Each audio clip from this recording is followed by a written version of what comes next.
नमस्कार साथियों, स्वागत है आपका अपने YouTube चैनल मेरे साथ देश की बात के अंदर। एक लॉन्ग वीडियो या कहें कि मीडियम वीडियो आज लेकर आया हूँ काफ़ी दिनों के बाद में, क्योंकि कुछ व्यस्तताएं थी जिनके कारण की वीडियो नहीं बना पाया।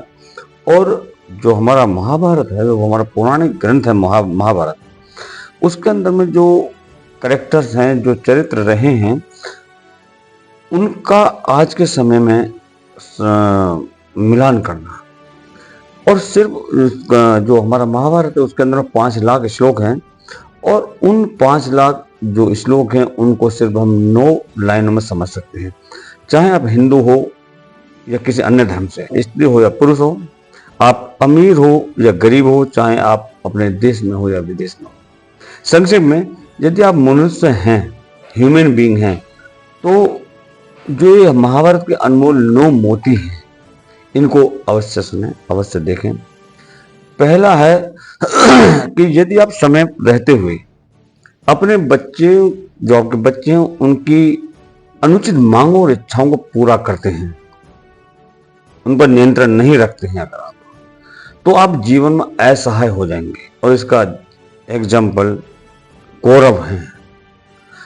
दूसरा, यदि आप कितने भी शक्तिशाली क्यों ना हो, कितने भी बलशाली आप क्यों ना हो, यदि आप अधर्म का साथ देंगे, धर्म को छोड़ करके जो अधर्म के राह पर चल रहे हैं, अगर आप उनका साथ देंगे, तो आपकी शक्ति, आपके शस्त्र, आपका कौशल और आशीर्वाद, इस सब का सब बेकार हो जाएगा।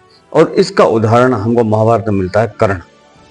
कर्ण के पास में कितने असीमित शक्तियां थी, कितने वरदान थे, कितने आशीर्वाद थे, लेकिन गलत का साथ देने पर वो सब के सब व्यर्थ चले गए, किसी का कोई कर्ण को फायदा नहीं हुआ। तीसरा है, अपने बच्चों को इतना महत्वाकांक्षी ना बनाएं कि वे अपने ज्ञान का दुरुपयोग करने लगे और उसका दुरुपयोग करके वो सर्वनाश का कारण बने। और इसका एग्जाम्पल अश्वत्थामा है।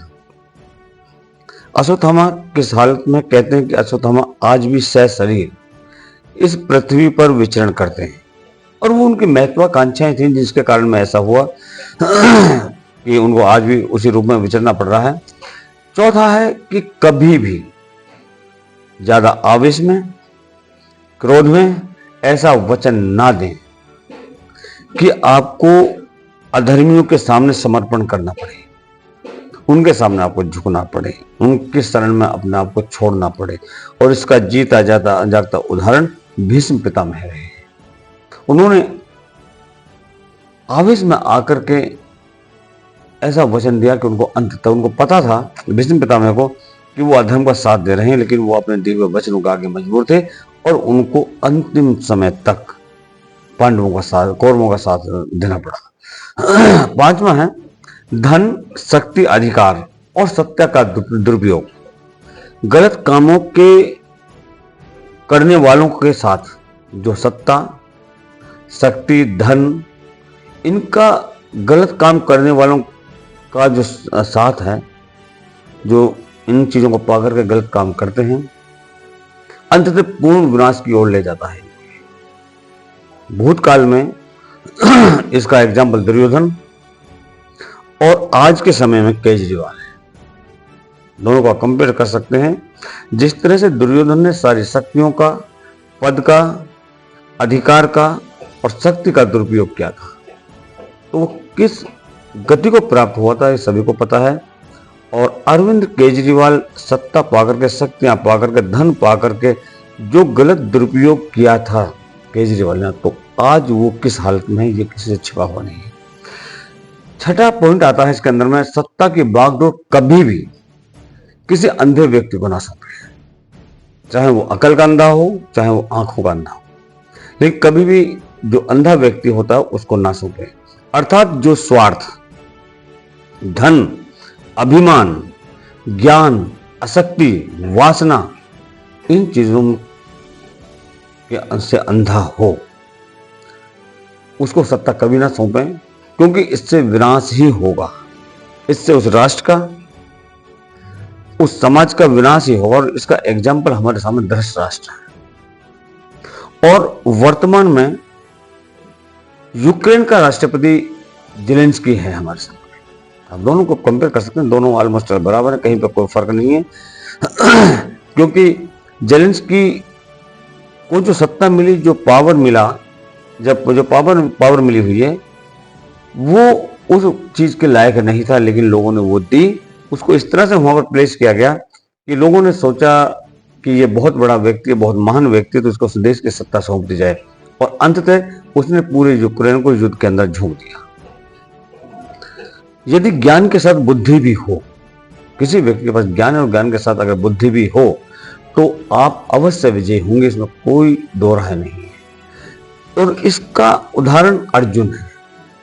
अर्जुन के पास में ज्ञान था, बुद्धि थी। उस ज्ञान और बुद्धि की वजह से अर्जुन हर क्षेत्र में विजयी हुई।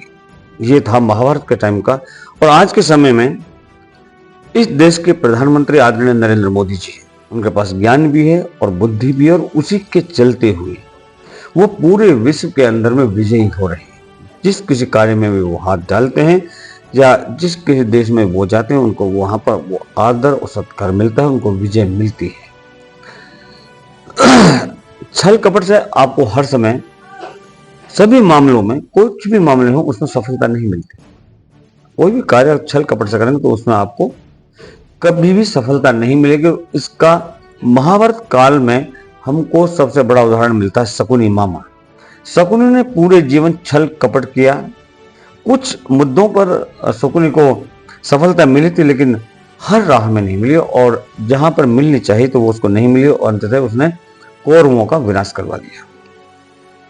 शकुनी जो चरित्र है यह महाभारत टाइम का है, और आज का जो है, आज इस के अंदर में आप आदरणीय राहुल गांधी जी को रख सकते हैं कि जो पब्लिक को तरह तरह के प्रलोभन देकर के छलते हैं, और अंततः उनको हार ही हाथ लगती है हर समय। यदि आप नैतिकता, धर्म और कर्तव्य का सफलतापूर्वक पालन करते हैं, तो दुनिया की कोई भी शक्ति आपको नुकसान नहीं पहुंचा सकती।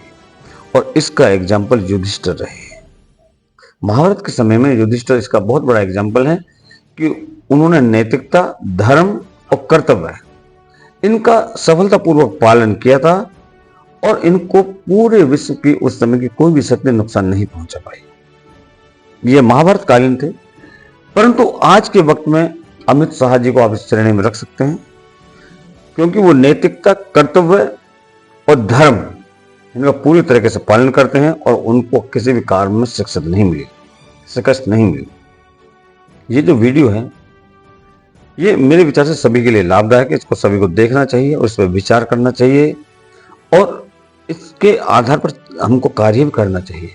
इसलिए इस वीडियो को बिना किसी बदलाव के, बिना किसी छेड़छाड़ के आप आगे साझा करें, जिससे सभी लोगों को फायदा हो, हमारे समाज को हो, हमारे देश को हो, हमारे देशवासी समझ सकें कि हमको इस देश की सत्ता किसको देनी चाहिए और किसको नहीं देनी चाहिए। सर्वे भवन्तु सुखिनः, सर्वे सन्तु निरामयाः। जय हिंद, जय भारत, जय श्री राम।